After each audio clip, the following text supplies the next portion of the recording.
서울 등 중부지방에 한방눈이 내린 뒤 곳곳이 빙판길로 변했습니다. 추위는 내일도 이어지겠습니다. 이재명, 윤석열 후보가 2030을 겨냥한 가상자산 관련 공약을 동시에 내놨습니다. 실현 가능성 짚어봤습니다. 이재명 후보 욕설 관련 녹취가 추가 공개됐습니다. MBC는 이른바 김건희 2탄 방송 여부를 두고 고심 중인 것으로 알려졌습니다. 화천대유로부터 수십억 원의 성과급을 받기로 한 혐의로 구속된 최용길 전 의장이 추가로 뇌물 3억 원을 요구했던 것으로 전해졌습니다. 고 김문기 성남도시개발공사 처장이 생전 작성한 편지가 공개됐는데 김 처장은 초과이익 환수 조항을 넣자고 3번이나 제안했지만 받아들여지지 않았다고 호소했습니다. 붕괴 사고가 난 광주 아파트 내부 모습이 공개됐습니다. 층별로 완전히 붕괴된 모습이었는데 잔해물이 층마다 곳곳에 쌓여 위태로운 모습이었습니다. 정부가 3주 내에 오미크론 감염이 90%를 차지할 것으로 전망했습니다. 평택시 미군기지 종사자에게는 의무 PCR 검사 명령이 내려졌습니다. LG에너지솔루션 공모주 청약에 이틀 동안 증거금 114조 원이 몰리면서 기록을 새로 썼습니다.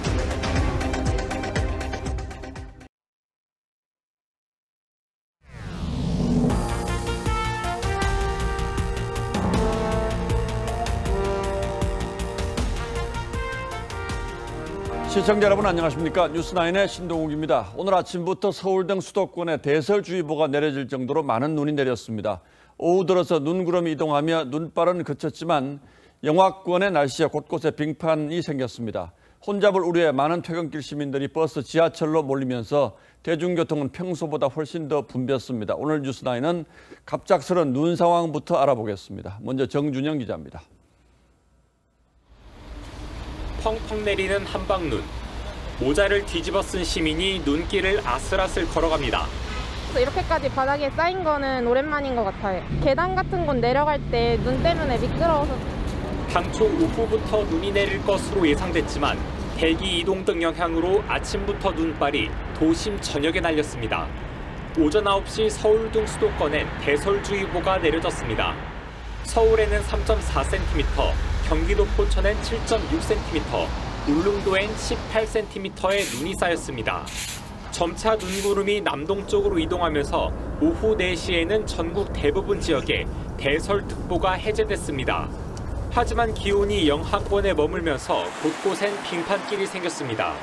차가 막힐 것을 우려한 일부 시민들은 버스 대신 지하철로 몰렸습니다.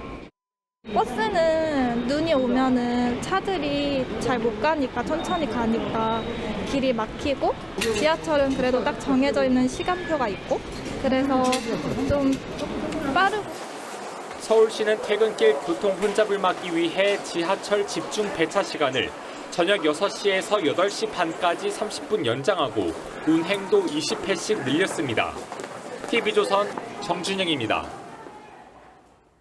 내일도 전국의 기온이 영하권으로 떨어지면서 내일 아침 출근길은 빙판길을 조심하셔야겠습니다. 퇴근 시간은 좀 지났습니다만 지금은 기온이 얼마나 떨어졌는지 또 도로 상황은 어떤지 광화문에 나가 있는 취재기자에게 직접 물어보겠습니다. 송민선 기자, 지금은 눈이 대부분 그친 것 같은데 현재 거리는 좀 어떻습니까? 네, 낮 동안 내렸던 눈은 지금 현재는 완전히 그친 상태입니다. 하지만 거리에 쌓였던 눈이 미처 다 녹기도 전에 밤이 되고 기온이 떨어지면서 내일 아침에는 빙판길이 곳곳에 생길 것으로 보입니다. 전국적으로 내려졌던 대설특보는 현재 일부 지역을 제외하고는 거의 해제된 상태입니다. 밤 9시부터는 울릉도와 독도, 강원 일부 지역과 경북에만 대설주의보가 발효된 상태인데요.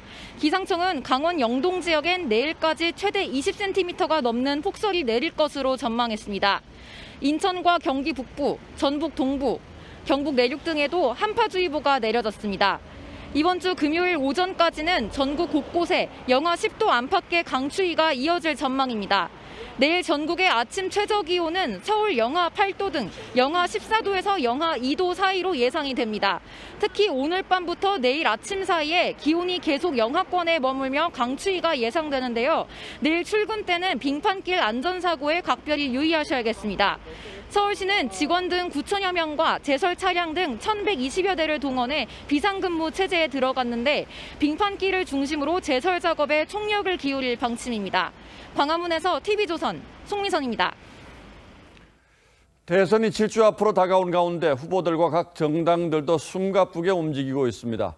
이재명, 윤석열 두 후보의 첫 양자 TV 토론은 설 연휴 중인 오는 31일이나 30일 이틀 중 하루에 열기로 합의가 됐습니다.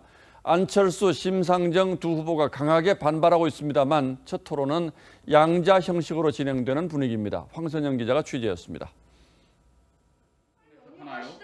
민주당과 국민의힘은 설 연휴인 31일 저녁 7시부터 3시간 동안 양자 TV 토론을 하기로 잠정 합의했습니다. 다만 방송사 사정에 따라 30일에 할 가능성도 열어뒀습니다. 많은 국민들께서 편한 시간대에 두 후보의 토론회를 국민들께서 보시고 올바른 판단할 수 있는 사회자라든지 방송 시간, 그다음에 방식 같은 것은 날짜가 정해지면 구체적인 룰 미팅을 통해서 국민의당은 방송금지 가처분을 신청하며 반발했고 정의당도 방송사 앞에서 1인 시위를 이어갔습니다. 하지만 선관위는 언론기관이 자율적으로 초청 대상자를 선정할 수 있다는 해석을 내놓으면서 토론은 양당 합의대로 진행될 가능성이 높아졌습니다. 후보들의 정책 행보도 바빠졌습니다. 이재명 후보는 과학기술 토론회에서 연구원 일자리 지원과 여성과학인의 경력 단절 예방을 강조했고 과학기술 인력 양성 정책을 시장 중심, 지역 중심으로 전환하고 청년과 여성에 대한 지원을 확대하겠습니다. 윤석열 후보는 시각장애인 안내견 학교를 찾아 은퇴견 의료비 지원을 약속했습니다. 사회나 국가 차원에서 치료비 같은 것들을 좀 잘 지원해서 건강하게 생을 마칠 수 있게. 심상정 후보는 최태원 대한상의 회장을 만나 기업과 협력할 의지가 있다고 했고 안철수 후보는 대전을 과학특별자치시로 만들겠다고 공약했습니다. TV조선 황선영입니다. 두 후보의 돈 풀기 공약 경쟁도 점입 가경입니다. 이재명 후보는 매년 120만 원씩 장년수당을 신설하고 탈모 치료에 이어서 치아 임플란트 건강보험 적용도 약속했습니다. 열흘 전 윤석열 후보도 노인회를 찾아서 기초연금 금액을 올리겠다고 약속했는데 전문가들은 양당 후보 모두 연금 개혁은 외면하면서 선심성 공약만 쏟아내고 있다고 우려했습니다. 황정민 기자가 두 후보의 노년층 공약을 자세히 살펴봤습니다. 이재명 후보가 큰 절을 올립니다. 네, 복 많이 받으세요. 경로당을 찾은 이 후보는 장년수당 연 120만 원 공약을 발표했습니다. 60세에 퇴직한 뒤 국민연금이나 기초연금을 수령하는 65세까지 연금 공백을 메우겠다는 겁니다. 재원을 3조 원 정도로 예상했지만 살기가 어렵고 또 외로워서 극단적 선택을 하는 이 상황을 해소하기 위해서 재정 규모에 비하면 매우 소액이. 급속한 고령화로 장년층 인구가 늘고 있고 고갈 위기인 국민연금 지급 시기를 더 늦출 경우 장년수당에 필요한 예산은 눈덩이처럼 커질 수 있습니다. 앞서 윤석열 후보도 현행 월 30만 원인 기초연금을 대폭 올리겠다고 약속했습니다. 돈을 쓸 때 제대로 써가지고 이 문제를 확실하게 개선해야 됩니다. 경제적으로 좀 윤택하게 사실 수 있도록. 건강보험은 향후 몇 년 내에 고갈될 위기지만 고통을 분담하는 개혁은 외면한 채 더 주는 약속만 경쟁적으로 하고 있는 겁니다. 이 후보는 치아 임플란트의 건강보험 적용 연령도 60세까지 낮추겠다고 했는데 탈모약 1,000억 원에 이어 추가로 또 1,000억 원이 들어가게 됩니다. 윤 후보가 공약한 당뇨병 환자 연속 혈당 측정기 지원도 건강보험에서 연간 900억 원이 넘게 듭니다. 단기적으로는 국민들이 혜택을 보는 것 같지만 중장기적으로 모든 국민의 고통을 낳는 그러한 정책이라고. 돈풀기 공약에 표를 주면 부담은 고스란히 유권자에게 돌아옵니다. TV조선 황정민입니다. 이재명, 윤석열 후보는 이례적으로 같은 유권자층을 겨냥한 정책 공약도 동시에 내놨습니다. 770만 명에 달하는 가상자산 이른바 코인 투자자를 겨냥한 건데 대동소이해 보이는 두 후보의 공약에 어떤 차이가 있는 건지 박성재 기자가 자세히 들여다봤습니다. 이재명 후보는 가상자산 시장 활성화의 방점을, 윤석열 후보는 투자자 보호와 안전성을 강조했습니다. 이 후보는 토종코인 발행을 허용하고 전 국민이 부동산 개발에 참여해 수익을 공유하는 방안도 제시했습니다. 우리 국민들도 자유롭게 IPO를 실행을 해서 우리도 사실은 국가적 투자에 비해서 자산도 좀 늘려보는 것이. 윤 후보도 코인 발행을 허용하되 거래소가 검증하고 중개하는 방식부터 단계적으로 도입해 투자자를 보호한다는 구상입니다. 제대로 된 시장을 만들어주고 시장에서의 거래 규칙을 만들어줌으로써 왕성한 거래를 지원해야 된다. 내년 1월부터 가상자산의 양도세 과세가 예고된 가운데 윤 후보는 현재 250만 원인 비과세 한도를 올려 주식처럼 5천만 원까지인 양도세를 물리지 않겠다고 공약했습니다. 이 후보도 한도 상향엔 공감했지만 구체적인 액수는 밝히지 않았습니다. 투기적인 성향으로 될 수도 있으니까 그런 제도적인 장치는 어느 정도 필요할 거라고 생각합니다. 없이 해야 된다고 생각은 하고 있죠. 위험을 감수하고 하는 거다 보니까. 이 후보는 가상자산의 상장 기준 마련, 공시제도 투명화, 윤 후보는 시세 조종과 불안전 판매에 대한 부당 수익 환수 등 소비자 보호책도 내놨습니다. 다만 두 후보 모두 시장 활성화를 위한 규제 완화와 소비자 보호를 위한 규제 강화를 동시에 약속한 데 대해선 현실성에 의문이 제기됐습니다.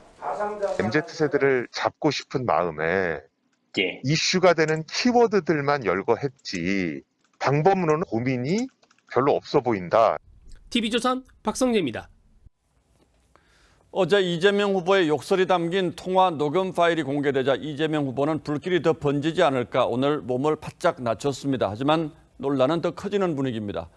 이 후보가 당시 일어난 일의 모든 책임을 친형 탓으로 돌리는 취지로 말하자 녹취를 공개한 당사자가 다시 기자회견을 열어서 재반박하면서 공방으로 번지는 형국이 됐습니다. 여권 내부에서는 문 대통령의 강성 지지자들이 가짜 욕설 영상을 만들었다는 음모론까지 제기되면서 내부 갈등으로 비화하고 있습니다. 어떤 내용인지 김복원 기자가 취재했습니다. 욕설 녹취에 대해 연일 사과한 이재명 후보는 형인 이재선 씨가 정상적이지 않은 상태였다고 말했습니다. 그분이 정상적인 사람이 아닌 상태, 그러니까 정신적으로 정말 참 표현하기 어려운데 하여튼 뭐 그런 좀 안 좋은 상태에 있었다는 점 전체를 한번 보시면 좋겠습니다. 그러자 어제 녹취를 공개한 장영환 변호사는 오늘 또 기자회견을 열어 이런 주장을 반박했습니다. 이 후보의 형수 박 씨가 김혜경 씨의 비웃음이 뼈에 사무친다고 말했다며 김 씨가 큰 소리로 웃는 녹취까지 틀었습니다. 방송인 김어준 씨는 이 후보 욕설 파일이 AI로 만들어졌을 가능성이 있다고 주장했습니다. 제보가 있긴 합니다. AI가 만들 수 있다고 생각하세요? 그 상대에 대한 그 모르는 것도 할 수 있고 공격 AI가 이재명 후보자의 욕설의 경지에 가려면 아마 AI가 돌아버릴 거예요. 여기에 민주당 선대위 현근택 대변인이 이 후보와 각을 세우고 있는 친문 강성 지지자를 비하한 글을 공유하면서 여권 내부 갈등으로도 번지는 분위기입니다. 민주당은 석 달 넘게 이 후보 지지율이 30%대 중후반에 머물면서 비상이 걸렸습니다. 이 후보는 지난 13일 선대위 단톡방에 또박또박 걷는 걸로 충분한 게 맞느냐는 외부 글을 공유한 데 이어 그제는 일정과 메시지가 기조와 맞느냐는 취지로 선대위를 질책한 걸로 전해졌습니다. TV조선 김복원입니다. 윤석열 후보의 부인 김건희 씨를 둘러싼 논란도 수그러들지 않고 있습니다. MBC가 이른바 7시간 통화에 대한 두 번째 방송 가능성을 예고하자 국민의힘은 다시 법원에 방송을 하지 못하게 해달라고 신청했습니다. 여기에 무속인 논란까지 다시 엮이면서 여야가 거센 공방을 벌이고 있습니다. 박경준 기자가 보도합니다. 당초 MBC의 김건희 씨 통화 녹취 보도는 1, 2부가 예정된 것으로 전해졌습니다. 국민의힘은 MBC가 반론권을 보장하지 않고 취재윤리도 위반하고 있다며 지난 16일 1부에 이어 또다시 방송금지 가처분을 신청했습니다. MBC도 추가 방송 여부를 고심하는 것으로 전해졌습니다. 대표적 진보 지식인인 강준만 교수도 선택적 공익, 지상파의 몰락이라고 MBC를 비판하는 등 편향성과 저널리즘 위반 논란이 확산되고 있습니다. 내부에서도 논란이 커지고 있습니다. MBC 3노조는 김건희 씨는 왜 국민 누나가 되었나라는 제목의 성명을 내고 녹취를 받아온 장인수 기자와 서울의 소리 대표가 녹취 방송 다음 날 우리가 예상치 못했던 것이라고 통화하는 모습이 목격됐다며 두 사람이 우리가 돼서 정치 공작을 편 것인지 의심된다고 주장했습니다. 민주당은 김 씨의 무속인 관련 의혹으로 공세 방향을 틀었습니다. 김의겸 의원은 김 씨가 2013년 기획한 전시회에 무속인으로 알려진 법사의 딸이 일했었다며 해당 법사를 캠프에 소개한 것도 김 씨일 것이라고 주장했습니다. 이 페이스북에 보면 일광사 코바나 콘텐츠를 친구 맺기로 돼 있습니다. 하지만 국민의힘은 사진학과 학생들이 자원봉사한 게 전부라며 김 의원을 형사고발하겠다고 밝혔습니다. TV조선 박경준입니다. 관람료를 받고 있는 일부 사찰을 향해서 봉이 김선달이라고 한 민주당 정청래 의원의 거취 문제도 대선의 큰 쟁점으로 부상하고 있습니다. 민주당 의원들이 단체로 사찰을 찾아가 108배를 하며 사과했지만 불교계는 정 의원을 제명하라며 화를 풀지 않고 있죠. 이런 상황에서 정청래 의원은 오늘 이재명 후보의 핵심 관계자, 즉 이핵관으로부터 탈당을 권유받았다고 폭로했습니다. 어떤 상황인지 최지원 기자가 보도합니다. 조계종 스님 40여 명이 민주당 당사 앞에서 정청래 의원 사퇴를 요구합니다. 전통문화 보존 계승 애민하는 더불어민주당은 각성하라! 각성하라! 각성하라! 정청래는 즉각 사퇴하라! 사퇴하라! 사퇴하라! 사찰 관람료가 통행세라며 봉이 김선달에 비유한 정 의원이 불교를 폄훼했다며 석 달째 항의 중인데 이번엔 민주당의 각성까지 촉구했습니다. 그제 의원들의 단체 108배에도 반응은 싸늘했습니다. 그러나 여러 가지 사안들이 시기가 부적절한 시기에 일어났고 이런 가운데 정 의원은 어젯밤 이핵관이 찾아왔다며 이 후보의 뜻이라며 자진 탈당하는 게 어떠냐고 했지만 단호히 거절했다고 SNS에 썼습니다. 한 민주당 의원은 오는 21일 전국 승려대회 전에 탈당하는 게 좋겠다는 말도 나왔지만 정 의원 본인이 이미 거부한 사안이라며 이 후보 뜻은 아닐 것이라고 했습니다. 국민의힘의 윤핵관 논란을 비판해온 정 의원이 이핵관 표현까지 쓴 건 이 후보 주변에 대한 노골적인 불만을 표출한 거란 말도 나왔습니다. 이 후보는 정 의원 개인의 문제란 점을 분명히 했습니다.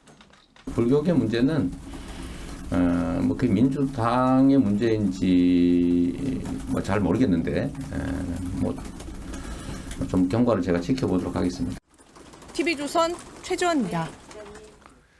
김건희 씨 녹취 공개 이후에 여론의 흐름이 예상치 못한 방향으로 흐르면서 윤석열 후보의 지지율 상승세도 뚜렷하게 보이는 분위기입니다.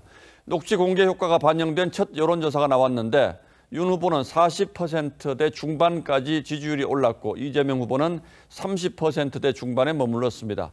안철수 후보의 지지율 역시 상승세가 주춤하는 분위기입니다. 그러자 국민의힘은 본격적으로 단일화에 선을 긋기 시작했습니다. 이채림 기자가 취재했습니다. 김건희 씨 녹취 방송 다음 날인 17일 실시된 여론조사에서 윤석열 후보는 44.4%로 9일 전 조사보다 4.1%포인트 올랐습니다. 이재명 후보는 1.1%포인트 오른 35.8%로 윤 후보가 8.6%포인트 격차로 앞섰습니다. 윤 후보 지지율 회복으로 안철수 후보 지지율은 3.5%포인트 떨어진 9.5%로 다시 한 자릿수가 됐습니다. 어제와 그제 실시된 다른 조사에선 이 후보가 2주 전보다 2.7%포인트 하락해 34.9%, 윤 후보는 6.9%포인트 올라 36.1%였습니다. 안 후보는 0.6%포인트 오른 13.5%입니다. 김건희 씨 녹취 방송 이후 야권 지지층이 윤 후보로 결집하는 분위기입니다. 안 후보는 본인으로의 단일화를 주장하고 있지만 안일화라는 이야기를 들었습니다. 안철수로 이렇게 되면 정권 교체가 확실해진다, 그런 뜻이라고 생각하는데요. 국민의힘 이준석 대표는 논의 가능성을 일축했습니다. 안일화보단 간일화라는 단어가 더 뜨거든요. 2030 지지층이 일시적으로 이전되어가지고 수치가 좀 상승했던 것에 너무 고무되어가지고. 국민의힘은 시간이 지날수록 안철수를 찍으면 이재명이 된다는 이른바 안찍명 기류가 확산되면서 다자대결에서도 승기를 잡을 수 있다고 보고 있습니다. TV조선 이채리입니다. 오늘 대장동 의혹 관련해서 매우 중요한 의미를 담고 있는 세 종류의 문건이 공개됐습니다. 먼저 저희가 단독으로 입수한 최윤길 전 성남시 의회 의장에 대한 경찰의 구속영장 신청서부터 보시겠습니다. 최 전 의장은 이 신청서에 따라서 이미 구속된 상태죠. 최 전 의장은 대장동 개발을 기획한 정모회계사에게 고생한 대가로 3억 원을 챙겨달라고 했고 주민들에겐 자신에게 유리하게 진술하면 40억 원을 나눠주겠다고 회유한 것으로 되어 있습니다. 김 씨가 성남도시개발공사를 만들기 위해서 최 전 의장을 밀었고 실제로 그렇게 됐다는 내용도 이 영장 신청서에 포함되어 있습니다. 한송원 기자의 단독 보도입니다. 대장동 사업의 초석이 된 성남도시개발공사 설립 조례 한 통과에 핵심 역할을 한 것으로 알려진 최윤길 전 성남시 의회 의장. 36쪽 분량의 경찰 영장 신청서엔 최 전 의장이 대장동 중요 기획자인 정모회계사에게 제3자의 휴대폰으로 전화해 도와준 대가를 지급하라며 뇌물 3억 원을 요구했다고 적시돼 있습니다. 시기는 대장동 사업이익이 현실화되던 2020년 말이었습니다. 최 전 의장은 이와 별도로 화천대유 최대 주주 김만배 씨와는 화천대유 부회장 자리와 성과급 40억 원 등을 제공받기로 계약을 맺었습니다. 경찰은 김 씨가 최 전 의장님에게 돈을 뭉텅이로 드릴 수는 없으니 고문 등으로 모셔야 한다는 녹취 파일을 확보하고 사후수뢰 혐의의 증거로 봤습니다. 먼저 김 씨는 최 전 의장에게 성남시 의장을 시켜줄 테니 도계공 설립을 도와달라고 제안한 것으로 판단했습니다. 김 씨가 민주당 소속 성남시 의원들에게 로비해 당시 새누리당 소속인 최 전 의장을 당선되게 만들었고 그 대가로 최 전 의장이 성남 도계공 설립 조례안을 밀어붙였다는 겁니다. 경찰은 또 최 전 의장이 대장동 주민들을 상대로 자신에게 유리한 진술을 해주면 40억 원을 나눠주겠다고 회유했다는 진술도 확보했습니다. TV조선 한송원입니다. 대장동 개발 사업의 주무 부서장을 맡아서 검찰 조사를 받다가 숨진 채 발견된 김문기 전 성남도시개발공사 1처장의 자필 편지도 공개됐습니다. 김 전 처장은 초과 이익 환수 조항을 넣자고 3차례나 제안했지만 윗선에서 묵살했다며 너무 억울하다고 했습니다. 더 자세한 내용은 권영석 기자가 설명하겠습니다.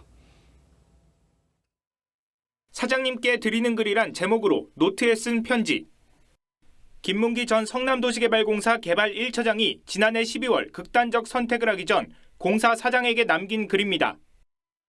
김 전 처장은 2015년 대장동 사업 진행 당시부터 초과이익 환수 조항 삽입을 3차례 제안했는데 반영되지 않았다고 말했습니다. 그러면서 당시 임원들이 의사결정을 했고 그 기준대로 최선을 다했는데 불법 행위를 한 것처럼 여론몰이 되고 검찰 조사도 그렇게 돼가는 느낌이라고 하소연했습니다. 검찰은 앞서 대장동 5인방을 기소하면서 정모 변호사가 김 전 처장 등에게 초과이익 환수 조항 삭제를 요구했다고 봤습니다. 이후 사업 협약서에서 해당 조항은 빠졌고 화천대유 측에는 막대한 이익이, 공사 측엔 1,800억 원대 손실이 초래됐다는 겁니다. 유족들은 고인이 업무에 최선을 다했는데 회사는 도움을 주지 않았다고 주장했습니다. 징계 의결을 해가지고 나중에 형사적인 법적인 민사소송까지 한다고 했기 때문에 명예하고 회복을 위해서. 다만 김 전 처장은 유동규 전 본부장이나 정모 변호사로부터 압력이나 부당한 요구는 없었다고 적었습니다. TV조선 권영석입니다.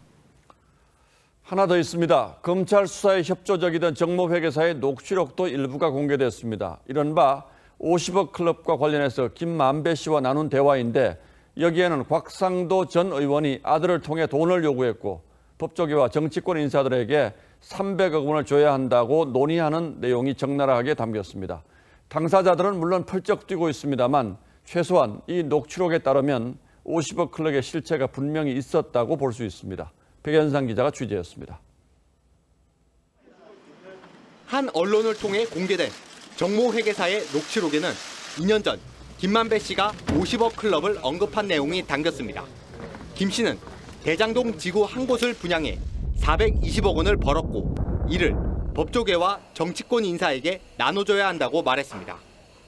금액은 한 사람에 50억 원씩 모두 6명에게 300억 원을 준다고 했는데 그 대상으로 최재경 전 청와대 민정수석과 박영수 전 특검, 곽상도 전 의원 등을 거명했습니다. 특히 곽 의원과 관련해서는 구체적인 돈 전달 방법을 논의한 정황이 담겼습니다. 김 씨는 곽 전 의원의 아들이 아버지한테 주기로 했던 돈 어떻게 할 거냐고 물어왔다며 여러 번 나눠 아들을 통해 전달하겠다고 답했다고 말했습니다. 이는 그동안 곽 전 의원의 아들이 산업재해 위로금 명목으로 퇴직금 50억 원을 받았다는 해명과는 거리가 있습니다. 곽 전 의원 측은 김 씨의 녹취록 발언은 사실과 다르고 녹취록은 문제가 있다고 해명했습니다. 검찰은 녹취록에 거론된 50억 클럽 중 최 전 수석 등 일부 인사는 소환하지 않은 상황입니다. TV조선 백연상입니다. 광주 붕괴 사고 발생 9일째에도 실종자 5명 구조 소식은 들려오지 않았습니다. 연쇄 붕괴가 벌어진 상층부 내부 모습이 처음 공개됐는데 층별로 완전히 붕괴된 모습이었습니다. 현장 취재기자 연결합니다. 노도일 기자. 자, 너무 위험해서 그동안 수색 작업이 어려울 정도였는데 실제 내부 상황 어땠습니까? 네, 소방당국이 길이 6분 35초짜리 내부 영상을 공개했는데요. 말 그대로 멀쩡한 곳이 없을 정도로 위험천만한 모습이었습니다. 22층부터 39층까지 부서진 콘크리트 잔해가 겹겹이 쌓여 있었습니다.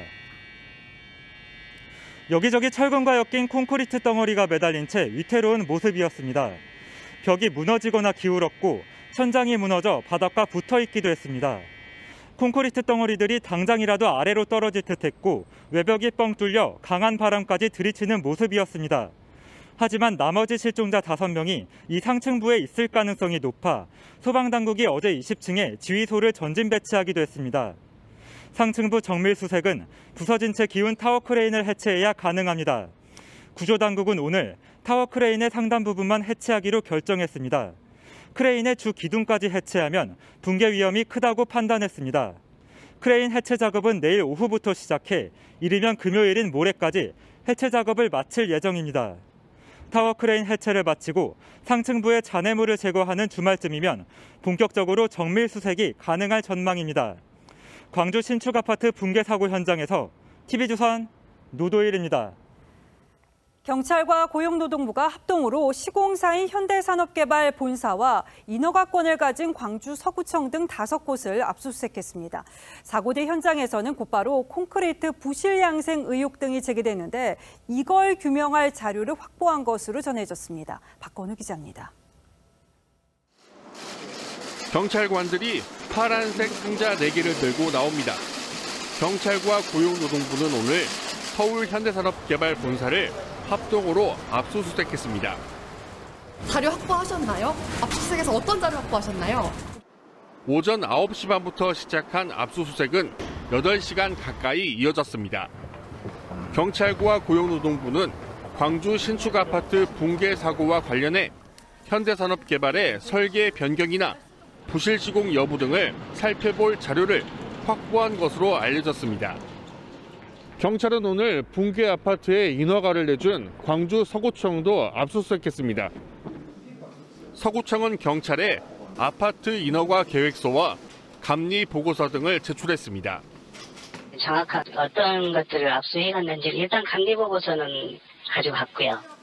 경찰은 서구청이 관련 민원 처리를 소홀히 해 붕괴 사고로 이어졌는지도 조사할 예정입니다. 제2형 분진, 소음, 도로 이렇게 붕괴와 혹시 관련된 내용도 포함되어 있는지 그것도 좀. 경찰은 지난 14일 사고 현장 압수수색에서 38층과 39층 콘크리트 시료 샘플이 누락된 건 수사팀의 착오였다며 오늘 현대산업개발로부터 시료 2개를 이미 제출받았다고 밝혔습니다. TV조선 박고루입니다. 헤어진 여자친구 집을 찾아가서 흉기로 살해한 27살 조현진 신상이 공개됐습니다. 이 당시 범행이 피해 여성 어머니가 있는 상황에서 저질러졌고 또 유사 범죄를 예방한다는 차원에서 신상 공개가 결정됐습니다. 김다루 기자입니다. 한 남성이 건물 밖으로 급히 달아납니다. 잠시 뒤 경찰과 119 구급대가 도착합니다. 지난 12일 밤 9시 40분쯤 천안의 한 오피스텔에서 27살 조현진이 헤어진 여자친구의 집을 찾아가 흉기를 휘둘렀습니다. 당시 집안에는 피해자의 어머니도 있었는데 조현진은 화장실 문을 잠근 채 전 여자친구와 다투다 흉기로 살해했습니다. 남자가 여자는 그런 건 잘 모르겠고 뭐 소리 조금 나더라고요. 근데 이거는 싸움이다. 경찰은 오늘 조현진의 나이와 이름, 얼굴을 공개했습니다. 경찰은 이별 통보에 앙심을 품고 잔인하게 범행을 저질렀다며 신상 공개 이유를 밝혔습니다. 범행이 잔인하고 중대한 피해가 발생되었으며 공공의 이익을 위하여 피해자의 신상을 공개하기로. 조현진은 경찰 조사에서 우발적 범행이라고 주장하고 있습니다. 하지만 경찰은 조현진이 미리 흉기를 준비했다며 계획 범죄로 보고 있습니다. 경찰은 오는 금요일 조현진을 검찰에 송치할 예정입니다. TV조선 김다로입니다. 실내 세차장에서 사용되는 스팀 세차기가 폭발하는 일이 벌어졌습니다. 이 파편이 맞은편 상가까지 날아갈 정도로 폭발 위력이 상당했는데 결국 작업 중이던 직원 한 명이 숨졌습니다. 구자영 기자가 취재했습니다. 실내 세차장에서 갑자기 폭발이 일어납니다. 파편이 날리고 뿌연 연기가 가득 퍼집니다. 잠시 뒤 119 구급차가 달려옵니다. 어제 낮 2시쯤 경기 화성의 한 실내 세차장에서 스팀 세차기가 폭발했습니다. 차 타이어 터진 줄 알고 여기서 나가 보았는데 여기서 안에 많이 다치셔가지고 누워 계셨는데. 이 사고로 폭발 당시 스팀 세차기 부품을 교체하던 30대 직원이 다쳐 병원으로 옮겨졌지만 숨졌습니다. 폭발의 여파로 파편이 맞은편 상가까지 날아가 이렇게 유리창까지 깨졌습니다. 전문가들은 스팀 세차기 제조와 관련된 안전 기준이 없어 가스 폭발이나 압력 용기 파열 등 사고 위험이 높다고 지적합니다. 허가제가 아니니까 그 안전성에 대해서 안전성을 담보하기가 좀 쉽지 않을 수 있죠. 경찰은 부품 교체 작업 과정에서 폭발 사고가 난 것으로 보고 국과수의 폭발 잔해물 등에 대한 정밀 분석을 의뢰했습니다. TV조선 구자영입니다. 플라스틱은 수백 년이 지나도 썩지 않죠. 그래서 정부는 20여 년 전부터 땅속에서 쉽게 분해되는 생분해 플라스틱 생산을 장려해왔고 관련 업체도 어렵지 않게 찾을 수 있을 정도로 늘었는데요. 환경부가 돌연 생분해 제품에 대한 친환경 인증을 중단하기로 했습니다. 업체들은 황당합니다. 대체 이유가 뭔지 김충영 기자가 알아봤습니다. 플라스틱 제조업체인데 공장에서 구수한 냄새가 납니다. 사탕수수로 만든 생분해 플라스틱이기 때문입니다. 이 원료로 비닐봉투, 페트병 등이 만들어집니다. 보기엔 똑같은 비닐봉투입니다. 그러나 이 봉투는 썩는 데 수백 년이 걸리는 반면 이 봉투는 6개월이면 족합니다. 친환경 마크가 찍힌 제품은 조금 비싸도 찾는 소비자들이 적지 않습니다. 그런데 환경부가 폐기물 대부분이 소각되고 있어 친환경 효과가 없다며 갑자기 인증을 주지 않기로 했습니다. 생분해 플라스틱이 토양에 들어가야 분해가 되는데 근데 지금 토양에 들어갈 확률이 없다 보니까 차라리 빼는 게 낫겠다. 2003년부터 생분해 플라스틱을 장려해온 정부가 입장을 바꾸자 관련 업체들은 분통을 터뜨립니다. 환경부 보도 이후에 매출이 급감했습니다. 쌓여가는 재고 때문에 저희가 밤잠을 못 이룰 정도고요. 전문가들은 생분해 산업을 키우는 글로벌 추세에 우리만 역행한다고 우려합니다. 매립이 아닌 소각돼도 생분해 물질의 환경 파괴가 더 적다고 합니다. 생분해성 플라스틱을 소각했을 경우에 그 유해 물질은 발생이 덜하다 이런 거는 많이 알려져 있거든요. 정부의 입장 바꾸기 행정에 업체들은 속이 타들어갑니다. TV조선 김충영입니다. 화재 속에 진행된 LG 에너지솔루션 공모주 청약에 이틀 동안 증거금 114조 원이 몰렸습니다. 기업 공개 역사상 첫 100조 원 돌파로 객장에서는 80대 어르신들도 어렵지 않게 볼 수 있을 정도였다고 하는데요. 투자자 역시 442만 명으로 역대 최다였습니다. 은행권에서는 14조 원이 증권가로 이동하는 머니 무브 현상도 뚜렷했습니다. 김지아 기자입니다. 증권사 객장에 사람들이 연이어 들어옵니다. LG화학에서 배터리 부문을 분리해 상장하는 LG 에너지솔루션 공모주에 청약하려는 투자자들입니다. 2억 한 2천만 원. 그럼 이게 그래도 매출 못 받아요. 2배 정도 횡 일어나지 않을까 이렇게 생각. 카드비까지 낸 투자자도 있습니다. 마이너스 카드론 뭐 다 집어넣죠. 그래도 뭐 조금 남으면 이자 조금 빼고 다시 갚아야 되니까. 이틀 동안 공모주 청약에 몰린 투자자는 442만여 명. 모인 증거금도 114조 600억 원입니다. 국내 기업 공개 사상 첫 100조 원 돌파로 이전 최고 기록이었던 SKIE 테크놀로지의 80조 원을 거뜬히 넘어섰습니다.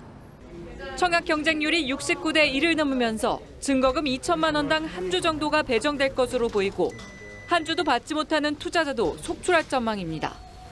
이번 청약은 블랙홀처럼 시중 자금을 빨아들였습니다.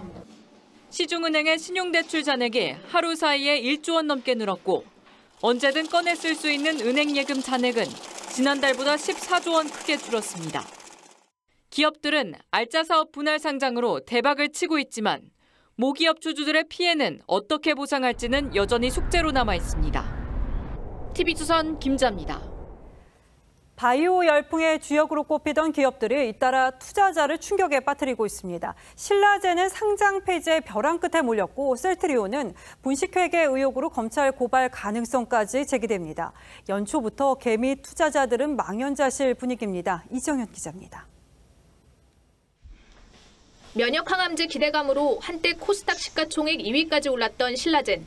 하지만 임상 중단에 이어 경영진의 횡령 배임 혐의가 불거지면서 2020년 5월 거래가 정지됐습니다. 페이퍼 컴퍼니 이용해서 수천억 차익 챙겼다는 의혹 인정하시나요? 개선 기간 1년을 준 한국거래소는 어제 기업 가치를 유지하기 힘들다며 상장 폐지 판단을 내렸습니다. 조만간 열릴 코스닥위원회가 이를 확정할 경우 8,600억 원이 넘는 돈이 공중분해됩니다. 특히 17만여 명의 개인 투자자들이 신라젠 주식 92%를 보유하고 있어 충격이 큽니다. 적금이고 펀드고 이렇게 들어갔던 거를 다 해약을 해가지고 한 10억 정도 집 살 돈으로 한 건데 이렇게 됐으니 뭐 어디다 하소연할 데도 없고. 역시 개미 투자자들의 비중이 높은 코스닥 대장주 셀트리온 계열사들은 재고자산 부풀리기 등의 분식회계 의혹이 불거지면서 주가가 급락했습니다. 금감원은 검찰 고발 의견까지 낸 것으로 알려졌습니다. 시스템적인 문제가 큰 것 같아요. 경영진의 도덕적 해이라든가 직원들의 안이한 태도. 유전자 치료제 성분 조작 의혹에 휩싸였던 코오롱 티슈진과 2천억 원대의 횡령 사건이 터진 오스템 임플란트 역시 거래 정지 상태로 투자자들의 애를 태우고 있습니다. TV조선 이정현입니다. 예, 다음 뉴스입니다. 주춤하던 코로나 신규 확진자가 올 들어 처음으로 5천 명대로 뛰었습니다. 오미크론 유행을 알리는 신호탄 아니냐는 게 방역 당국의 시각입니다. 앞으로 3주 내 오미크론 감염이 전체의 90%까지 될 수 있다는 관측도 나왔는데 이미 오미크론 비상이 걸린 평택시의 분위기를 최원영 기자가 취재했습니다. 주한미군들이 흰눈을 맞으며 기지 앞을 걷습니다. 한때 작은 이태원이라 불리던 평택시 주한미군 부대 앞입니다. 지금은 불 꺼진 상점들이 눈에 띄고 시민들 발걸음도 뜸해졌습니다. 오미크론이 평택을 강타하면서입니다. 가게 문 열고 그냥 있는 거예요. 또 닫아놓으면 너무 또 그러니까. 아야프가 여기 왔다고 안 나오니까. 최근 들어 평택시 하루 평균 확진자는 300여 명. 인근 도시보다 최대 3배 정도 많고 대다수가 오미크론 감염입니다. 결국 시는 미군 부대 종사자 등에게 PCR 전수검사 행정명령을 내렸습니다. 반면 평택시 선별진료소는 눈 오는 날씨에도 검사를 받으러 온 시민들로 북적입니다. 오미크론 확산이 빨라지면서 오늘 신규 확진자 수는 올 들어 첫 5천 명대인 5,805명을 기록했습니다. 3주 내 오미크론이 델타를 대체해 전체 감염의 80에서 90%가 될 게란 게 정부 예측입니다. 정부는 특히 외국인 3차 접종을 강조합니다. 3차 접종까지 마치면 오미크론 감염을 충분히 예방할 수 있습니다. 체류 외국인의 경우에는 28.7%에 머무르고. 정부는 확진자 7,000명 발생 시 오미크론 대응 체계로 전환할 방침입니다. TV조선 최원영입니다. 자, 오미크론 확산에도 불구하고 정부는 방역 패스 예외 대상은 확대하는 분위기입니다. 1차 접종 후 심각한 부작용으로 2차 접종을 못한 경우에도 방역 패스를 발급해 주기로 했습니다. 단 임신부는 여전히 접종 대상자란 점을 재확인해 논란이 예상됩니다. 박상준 기자가 보도합니다. 30대 남성 A씨 몸에 이상이 생긴 건 백신 1차 접종 직후. 발열이나 오한 이런 증세가 있다가 붉은 반점이 생기기 시작해서 피검사를 해보니까 중증 재생불량성 빈혈 진단을 받았어요. A씨는 입원을 3차례나 하며 골수 이식 수술을 받았습니다. 직장도 휴직했지만 보상은 없었습니다. 인과상이 인정되기 어려움이라는 결과를 받았어요. 자세하게 물어보려고 전화를 해도 연락조차 안 되니까. 2차 접종은 엄두도 못 내 방역 패스 없이 지냈습니다. 하지만 A씨도 방역 패스가 생길 예정입니다. 정부가 접종 후 중대 이상 반응 등으로 입원 치료를 받은 경우 등에 대해 방역 패스를 발급하기로 한 겁니다. 대상자는 15,000여 명으로 추산됩니다. 단 임신부는 기존 방침대로 접종을 완료해야 방역 패스가 나옵니다. 그래도 불안은 완전히 가시질 않습니다. 맞고도 보통 그 증상이 열이 나는 경우가 많잖아요. 혹시 열이 날 경우에 해야지도 그건 못하고 하는데 실제 전체 임신부 16만 명 중 접종 완료자는 지난달 초 기준 1,149명에 불과합니다. 대한민국은 백신 접종에 대한 강제 조치가 없는 나라입니다. 다만 백신 접종을 유도하기 위한 인센티브 정책들. 임신부 접종이 방역의 새로운 논란이 될 전망입니다. TV조선 박상준입니다. 정부가 이른바 부스터샷 간격을 3개월 간격으로 제시하고 빠른 백신 3차 접종을 독려하고 있습니다. 그런데 이 3개월이 너무 빠른 것 아니냐고 불안해하는 분들도 있죠. 과연 3개월 간격 괜찮은 건지 따져보겠습니다.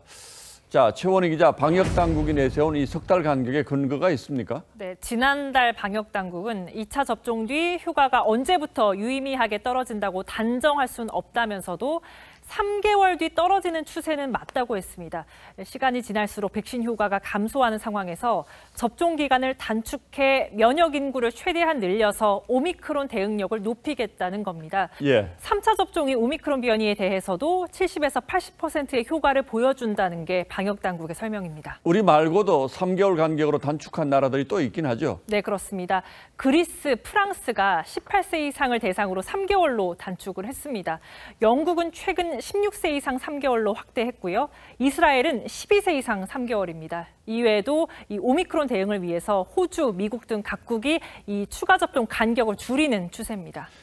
추가 접종 간격을 줄이는 추세인 거는 맞지만 3개월로 줄인 나라가 많지는 않군요. 부작용 우려는 없습니까? 네, 일단 전부 3개월 뒤 맞은 건 아니지만요. 우리나라의 3차 접종 뒤 이상 반응 신고율을 봤더니 0.13%였습니다. 1차 접종 0.53%, 2차 접종 0.4%에 비해서 낮은 수준이었습니다. 방역 당국에 문의한 결과 해외에서도 3개월로 했을 때 유의미한 이상 신고는 없는 걸로 보고 있다고 합니다. 지금으로서는 오미크론 대응이 제일 중요한데 기존 백신 3차 접종이 과연 오미크론에 효과 있을까 이런 우려도 있죠? 네, 그렇습니다. 추가 접종으로 얼마간 면역력은 강해지지만 오미크론 변이를 막기엔 역부족이란 연구 결과들이 나오는 건 사실입니다. 영국 보건청 분석을 보면 오미크론 변이 효능이 이 3차 접종 초반엔 60에서 70%대로 높지만 10주 뒤엔 40% 안팎까지 내려가는 걸로 나타났고요. 국제학술지 네이처에 실린 미국 콜롬비아 의대팀 연구에서도 현재의 백신으론 오미크론 방어력이 충분하지 않은 것으로 나타났습니다. 의견들이 좀 엇갈리는 것 같은데 전문가들은 뭐라고 합니까? 몇 개월이 적정한지에 대한 확신은 없는 상황입니다. 3개월이 괜찮다는 전문가도 있었고요. 일단 3차 접종까지는 별 문제는 없는 것 같아요. 일부 전문가들은 감염에 취약한 고령층은 3개월 뒤에 맞고 젊은 사람들은 6개월도 큰 문제가 없다고 합니다. 다만 자주 접종할 경우 부작용을 우려하는 목소리는 있습니다. 항체가 떨어졌다는 이유만으로 계속 항체를 만드는 백신을 공급한다는 것은 너무나 백신에 의존하는. 네, 하지만 우려를 뒷받침할 근거도 없죠. 결국 몇 개월 간격으로 정할지는 각 방역 당국의 판단일 수밖에 없는 상황입니다. 정부 입장에서는 백신을 자주 맞춰서라도 일단 오미크론 확산을 최대한 막아보자 이런 입장이겠습니다만 이게 나중에 어떤 부작용으로 되돌아올지 아직은 장담하기 어려운 상황이군요. 네. 예, 잘 알겠습니다. 최원희 기자.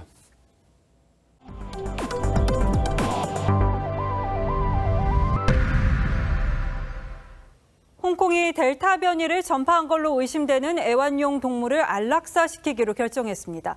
햄스터 2,000마리가 희생될 것으로 보이는데 동물보호단체에서는 비판 목소리도 나왔습니다. 김자민 기자입니다. 방역요원들이 애완동물 가게에서 비닐봉투를 들고 나옵니다. 안에 든 건 햄스터들. 델타 변이를 전파한 경로로 지목됐습니다. 점원이 확진됐는데 햄스터 11마리도 감염된 걸로 확인됐습니다. 今次嗰個個案裏邊咧，係有可能咧係由呢個倉鼠或者係一啲細小嘅動物咧，而係傳到俾人。 당국은 2천여 마리로 추산되는 홍콩 전역의 햄스터를 추적해 안락사시키기로 결정했습니다. 오미크론의 확산 속도는 감당이 안 됩니다. 확진자가 폭증하자 학교는 자체 검사소를 만들었습니다. Donc ça leur facilite plutôt la tâche d'aller dehors et de faire la queue pendant 2 heures et rater plusieurs cours. 프랑스는 신규 확진자가 46만 명을 넘겼습니다. 인구의 1% 가까이가 하루 만에 감염된 겁니다. 일본은 2만 명을 넘긴 지 나흘 만에 3만 명도 넘어섰습니다. 오늘은 도쿄에서만 벌써 7천 명이 넘습니다. 세계보건기구는 코로나 확산은 아직도 진행형이라며 which gives hope that the worst of this latest wave is done with, but no country is out of the woods yet. 또 다른 변이가 언제든 나올 수 있다고 경고했습니다. TV조선 김자민입니다. 과학기술이 문화 향유의 기회를 넓히고 있습니다. 손상된 유물은 디지털로 복원시키고 미술작품 설명에는 로봇이 투입되는 건데요. 임서인 기자가 전하겠습니다. 비단에 그려져 곳곳이 긁히고 떨어져 나가 형체를 알아보기 힘들었던 조선시대 팔폭병풍 평생도. 온라인 공간에서 복원된 작품을 감상할 수 있게 됐습니다.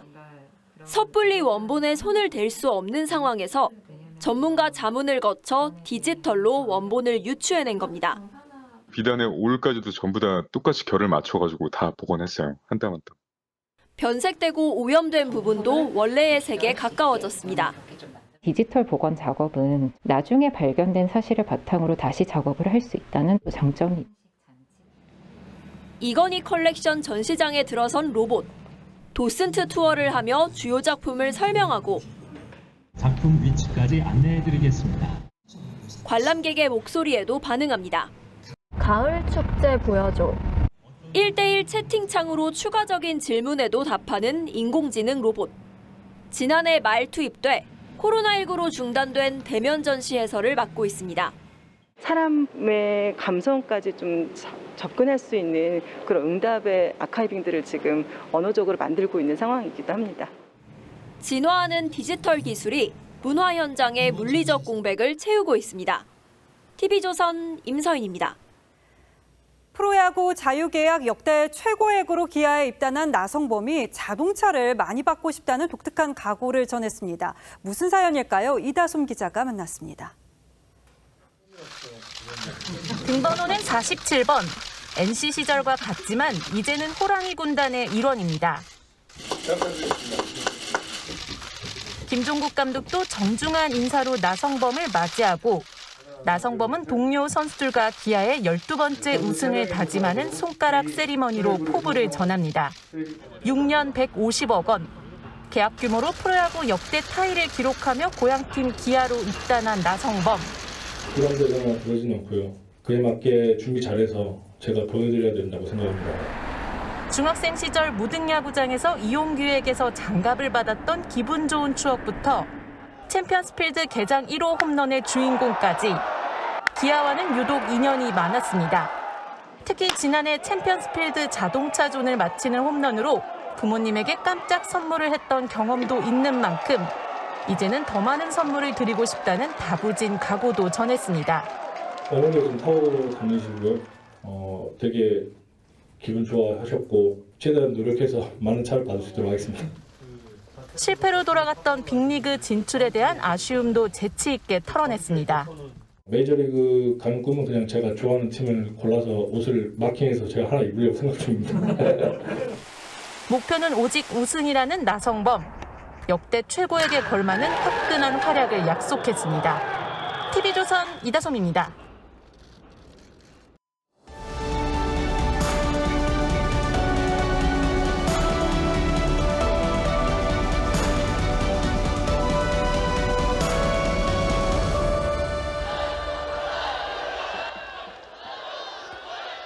포크볼은 투수라면 누구나 갖고 싶어하는 무기입니다. 직구처럼 던지고 직구처럼 날아오다 타자 앞에서 뚝 떨어지면서 헛스윙을 이끌어내곤 하죠. 과거 선동열 선수도 포크볼을 구사하고 싶었지만 손가락이 짧았답니다. 그래서 검지와 중지 사이를 찢으려고 병원에 갔더니 의사가 말리더라고 했습니다. 왜 그랬을까요? 포크볼의 영광에는 대가가 따릅니다. 손가락을 한껏 벌려 공을 쥐느라 팔꿈치와 어깨를 다치기 일쑤입니다. 포크볼로 재미를 본 많은 선수들이 부상과 수술을 거듭하다 마운드를 떠나야 했습니다. 야구계에서는 선수 생명과 맞바꾸는 포크볼을 악마와의 거래라고 부릅니다. 파우스트가 젊음을 얻으려고 메피스토펠레스에게 영혼을 팔았던 것처럼 말이죠. 그렇듯 눈앞에 이득에 눈이 어두워 나중에 치를 대가를 못 보는 협상을 파우스트의 흥정이라고 합니다. 뼈아픈 저의 오판에 대해 겸허하게 인정합니다. 심상정 정의당 대선 후보가 집거 닷새 만에 돌아와 사과했습니다. 조국 사태에 선명한 목소리를 내지 못한 것이 20년 정치를 하면서 가장 뼈아픈 오판이라고 후회했습니다. 그를 집거하게 만든 2%대 지지율에 대해서도 그때 실망이 정의당의 지지를 거두게 된 계기라고 했습니다. 그는 조국 법무부 장관 임명을 반대했습니다. 모든 세대가 상실과 분노, 혐오를 드러내는데 버틸 수 있겠느냐고 했죠. 그런데 공수처법에 동의해주면 정의당이 원하는 연동형 비례대표로 선거법을 바꾸겠다는 민주당의 제안에 180도 돌아섰습니다. 대통령의 임명권을 존중한다며 이른바 데스노트도 거둬들였습니다. 하지만 의석이 늘어나리라는 기대는 민주당이 위성정당을 만들면서 물거품이 됐습니다. 정치 야합이 낳은 연동 비례대표제는 껍데기만 남았고 결국 공수처 출범에 들러리만 선 셈이 됐죠. 그 뼈아픈 실수, 진보정당의 가치와 원칙을 크게 흔들었던 대가로 대선 후보 심상정은 이제 벼랑 끝에 섰습니다. 복귀 기자회견장 뒤에 내건 그의 이름에는 정의당에 대한 비판이 이렇게 빼곡히 적혀 있습니다. 엄숙주의, 교조주의, 내로남불, 민주당 이중대, 그중에 제일 뼈아픈 말을 그가 꼽았습니다. 정의 없는 정의당이죠. 사냥꾼에게 쫓긴 사양노루가 향내나는 배꼽을 떼어내려 애씁니다. 하지만 입이 닿지 않습니다. 이를 그르친 뒤에 후회해봐야 소용없다는 고사 서재 막급입니다. 속담에 빌면 무쇠도 녹는다고 했습니다. 하지만 돌아선 민심도 눈 녹듯 금세 사르르 녹을 수 있을까요? 1월 19일 앵커의 시선은 뼈아픈 후회였습니다.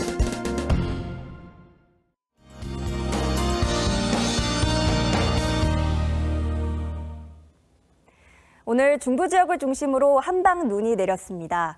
서울에도 3cm 정도가 쌓이면서 이 눈과 관련된 다양한 풍경이 펼쳐졌습니다. 제설 작업을 하느라 분주했던 분들도 계셨고요. 이렇게 눈으로 오리를 만들면서 즐거운 시간을 보낸 분들도 계셨습니다. 대부분 지역의 눈은 그쳤고요. 앞으로는 동해안 쪽으로 집중되겠습니다. 특히 강원 영동 지역에는 시간당 7cm의 강한 눈이 쏟아지면서 20cm가 넘게 쌓이는 곳도 있겠습니다. 내일은 겨울의 마지막 절기 대안입니다. 한파 수준의 추위가 이어지겠는데요. 내일 아침 기온은 서울이 영하 8도, 대전은 영하 9도까지 떨어지겠습니다. 바다의 물결은 전반적으로 높게 일겠습니다. 특히 동해안으로는 너울성 파도가 강하게 밀려올 수 있어서 주의가 필요하겠습니다. 주말에는 한파가 누그러지겠고요. 이후에는 큰 추위는 없을 전망입니다. 날씨였습니다. 1월 19일 수요일 뉴스9은 여기서 모두 마치겠습니다. 시청해주신 여러분 고맙습니다.